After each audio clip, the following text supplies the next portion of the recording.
So let us start with beams. First, let us say try to understand what are beams.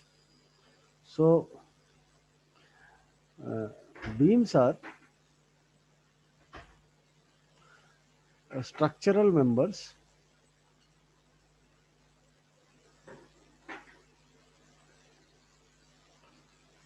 used to support loads.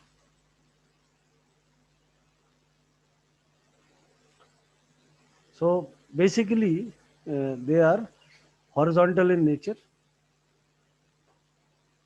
Basically, they are horizontal in nature, and they support vertical loads. So the most common type of beams that we see, that is in construction.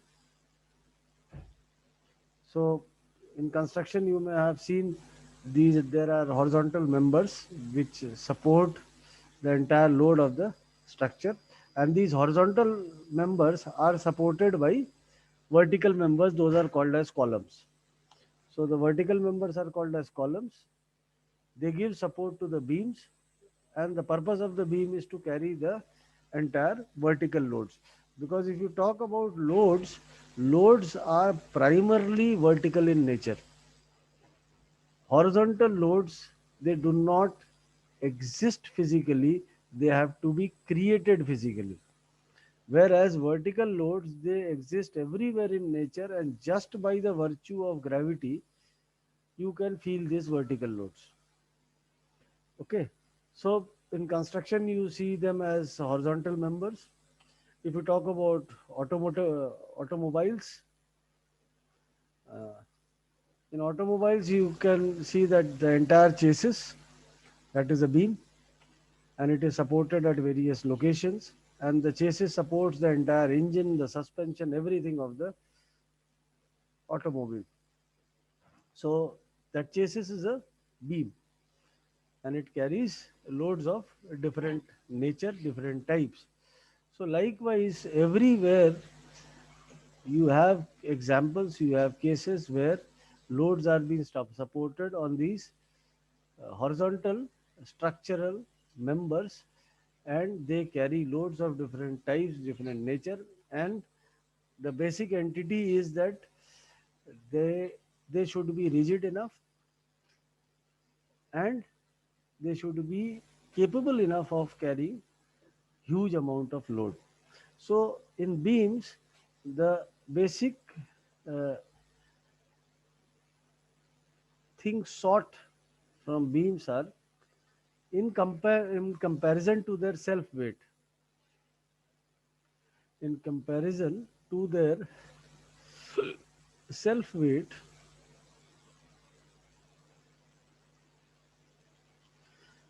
they should be able to carry they should be able to carry an enormous amount of load.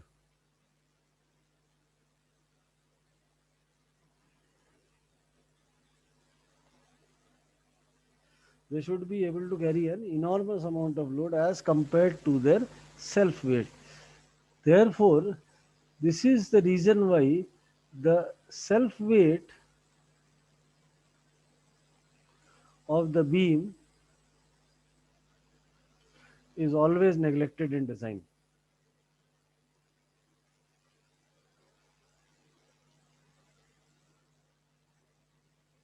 We never consider the self weight of the beams when we go for design of beams. Okay, so next let us come to classification of beams. So let us say what are the classification of beams. So if you talk about classification of beams, they are classified based on types of supports. They are classified based on types of supports. So let us see the different types of support. So if you talk about types of support, the first type of support is demonstrated like this. This is called as a hinge support.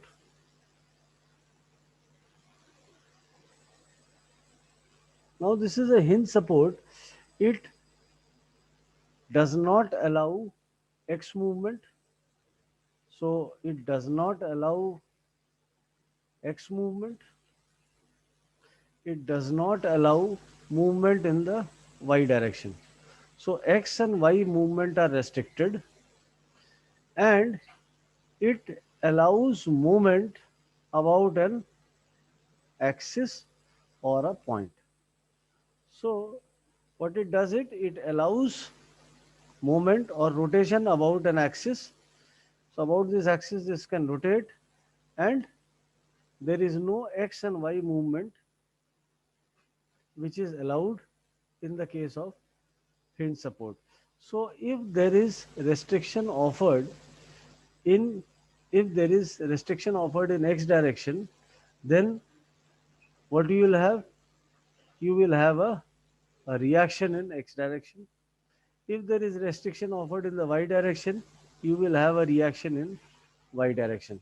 Because the definition of reaction says that wherever motion is restricted, we have a reaction. So here motion is restricted in X direction, so we have a reaction in the X direction. Motion is restricted in the Y direction, so we have a reaction in Y direction. Movement is allowed or rotation is allowed about an axis, so we do not have any reaction in rotation. So if you talk about hinge support, so how can you define a hinge support, or how can you say that it is a hinge support? आपने वो झूले देखे होंगे, ठीक है? तो झूलों में क्या होता है, बियरिंग के अंदर एक बीच में शाफ्ट गया है, ठीक है? जो बियरिंग में जो शाफ्ट गया है, वो शाफ्ट एक एक्सिस के अबाउट घूम सकता है, लेकिन वो शाफ्ट ना एक्स डायरेक्शन में मूव करेगा ना वाई डायरेक्शन में मूव करेगा, क्योंकि एक्स डायरेक्शन में मूव करेगा तो शाफ्ट निकल जाएगा बियरिंग में से, और अगर वाई डायरेक्शन में मूवमेंट अलाउ किया तो वो नीचे गिर पड़ेगा, ठीक? So it only allows rotation about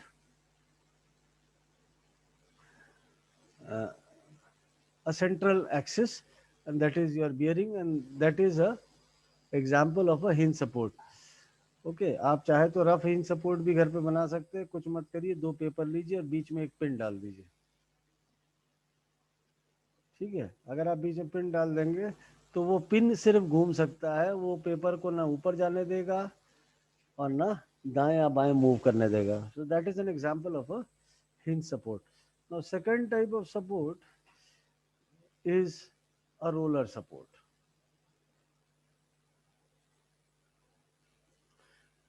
Now these are the standard designations how we represent them. So this is a roller support. So the characteristics of a roller support is it allows movement in X direction, it does not allow movement in Y direction, and it allows movement about an axis or a point.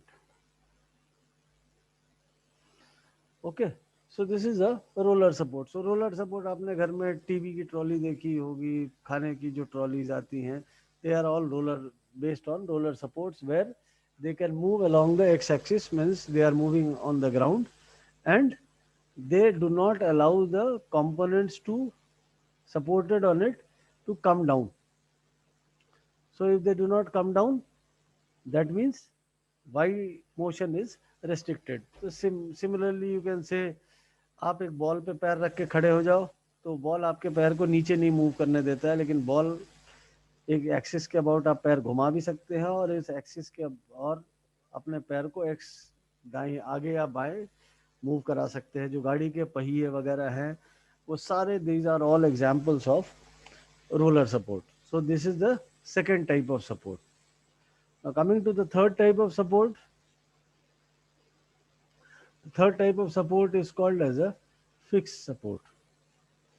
Okay. So an example of a fixed support is, or the standard designation is like this. This is called as a fixed support. So this is the most common type of support that we see everywhere. Here, X movement is not allowed, Y movement is not allowed, and movement or rotation about an axis or a point, this is also not allowed. So this is a permanent type of support where it does not allow movement in X, Y, and Z direction or the rotational direction. So when you have, if you go to the previous one, here in the case of roller support, what happens is when there is only restriction offered in the Y direction, you will have a reaction being offered in the Y direction only, because in all other directions where motion is not restricted, you do not have reactions. Okay. Here in the case of fixed support, what happens? It provides resistance in all the possible three directions.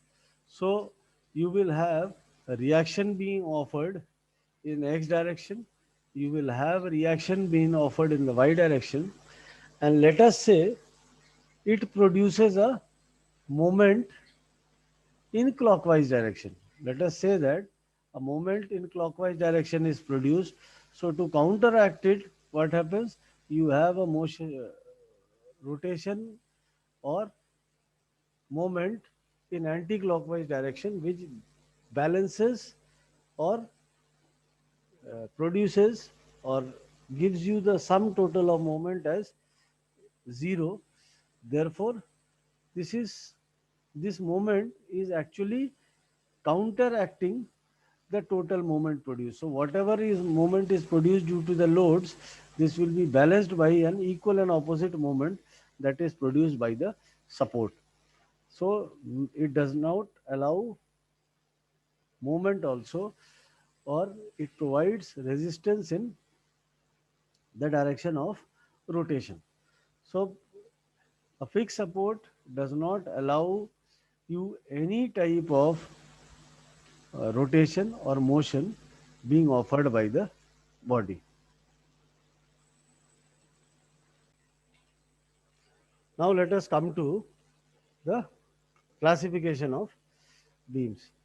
So if you talk about classification of beams, they are classified under, if you say classification of beams,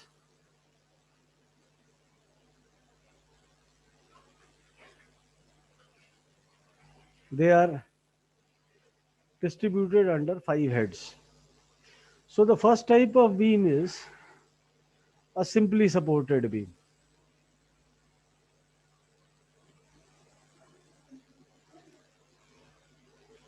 First type of beam is a simply supported beam. A simply supported beam is a beam which is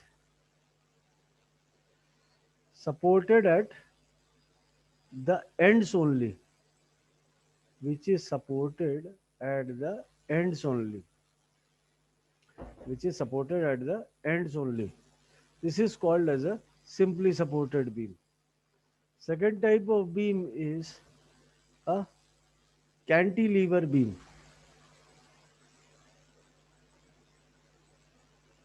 A cantilever beam is a beam which is rigidly supported on one end and the other end is free. A cantilever beam is a beam which is rigidly supported, or it has carries a fixed support at one end and the other end is free. The third type of beam is an overhanging beam.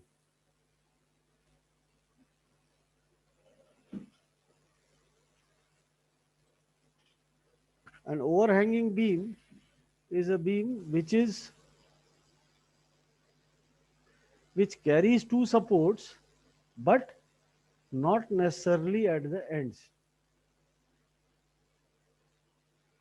So an overhanging beam is a beam which carries two supports but not necessarily at the ends. So if these two supports would have been at the end, this would have been a simply supported beam.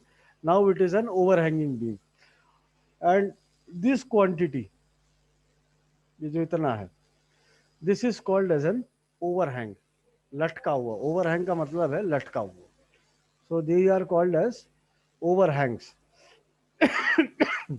This is the third type of beam. Fourth type of beam is a fixed beam. A fixed beam is a beam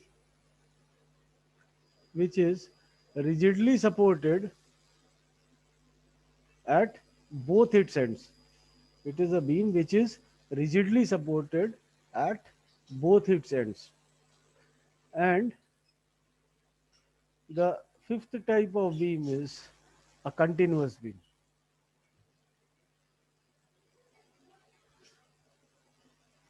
A continuous beam is a beam which has more than two supports. Which has more than two supports. So more than two supports means it can have three supports, four supports, any number of supports, infinite number of supports. But if it carries more than two supports, it is called as a continuous beam. Okay, so these are five types of beam. Okay, so now let us come to uh, if you look at these beams separately. So if you come to this beam, you can see that here you have one hinge support, one roller support. So if you have applied roller support at one end, this still means that the beam will not move in x direction. इस beam में एक and पे roller support लगा, अगर आप दोनों पे roller लगा देते तो बीम दो एक्स डायरेक्शन में मूव करती. अगर आप दोनों पे हिंज लगा देते तो भी ये एक्स डायरेक्शन में मूव नहीं करता. एक अगर आपने एक तरफ हिंज और एक तरफ रोलर लगा दिया है तो अब इससे क्या हो रहा है, अभी भी ये एक्स डायरेक्शन में मूव नहीं करेगा. लेकिन एक रोलर लगा के आपने फायदा क्या किया कि एक्स डायरेक्शन में मूवमेंट दोनों हिंज करोगे तो भी एक्स डायरेक्शन में मूवमेंट नहीं होगा, और एक हिंज एक रोलर करोगे तब भी एक्स डायरेक्शन में मूवमेंट नहीं होगा. लेकिन एक तरफ रोलर सपोर्ट लगा के आपका फायदा ये है कि एक रिएक्शन कम हो गया, इसमें से एक रिएक्शन कम ऑफर करेगा. कैंटिलीवर बीम में it is as usual. If you look at these beams, overhanging beams, here also एक रोलर लगा के आपने क्या कर दिया, एक रिएक्शन कम कर दिया. अभी हम ये रिएक्शन कम क्यों कर रहे हैं, ठीक है. सो you can say that these beams are examples of coplanar non-concurrent force system. These beams are examples of coplanar non-concurrent force systems. These are examples of coplanar non-concurrent force system. For a coplanar non-concurrent force system, you have three equations of static equilibrium. You have three equations of static equilibrium. What are those three equations? Sigma fx is equal to 0. Sum of forces in x direction is equal to 0. Sigma fy is equal to 0. Sum of forces in y direction is equal to 0. And sigma m is equal to 0. Means sum of all moments taken about a point is equal to 0. So when you have three equations of static equilibrium, to the maximum you can find out only three unknowns. To the maximum you can find out any three unknowns. Now if you come back to this, here you have reaction being offered in y direction, you have reaction offered in x direction, and again you have a reaction here. So here you have three reactions. Okay, here एक reaction आपने कम produce किया तो कम निकालना भी पड़ेगा। तो एक तरफ रोलर लगा के आपका मकसद भी पूरा हो रहा है और एक रिएक्शन भी कम हो गया। यहाँ पे एक रिएक्शन होगा कैंटिलीवर में, एक ऐसा रिएक्शन होगा और एक मूवमेंट में रिएक्शन होगा। If you come to the other beams, here again you have reaction being offered in this direction, reaction offered in x direction. Here you have reaction only in y direction. Here if you see, you have one reaction here, one reaction here, you have another reaction here. Here also you have one reaction here, one reaction here, and another reaction in moment here. And similarly, this can have n number of reactions. ठीक है, this can have an number of reactions. Let us से एक इधर है, एक इधर है, इसमें भी एक इधर है, एक इधर है और एक इधर है। So this gives you an number of reactions. So beam number 1, 2 and 3 are called as statistically determinate beams. They are called as statistically determinate beams. Beam number 4 and 5, fixed beam and continuous beam, they are called as statistically indeterminate beams.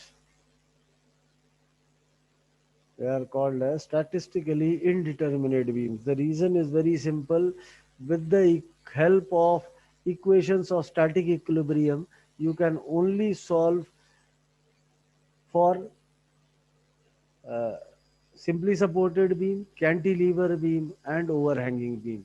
Whereas to solve problems related to fixed beam and continuous beam, only equations of static equilibrium are not required. You require something more other than these. It is not that fixed beam and continuous beam cannot be solved. They also can be solved, but equation beam number 1, 2 and 3 can be completely solved using equations of static equilibrium only, whereas 4 and 5 they also can be solved but with the help of other associated equations of static equilibrium also. Okay, so you need to frame other guidelines or other equations which will be helpful in solving problems related to fixed and continuous beam. ठीक है, so equation number beam type 1, 2 and 3 are a part of your syllabus, whereas 4th and 5th they are taught in advanced mechanics or in advanced courses of strength of materials, or in sometimes it is also a topic in MTech etc. Because in practical cases beams are either fixed or continuous. In practice, if you talk about practical applications, beams are either fixed or continuous beams. These first three types of beams, namely simply supported, cantilever and overhanging beams, these are generally theoretical types of beams only. Practical beams are fixed and continuous beams only. Okay.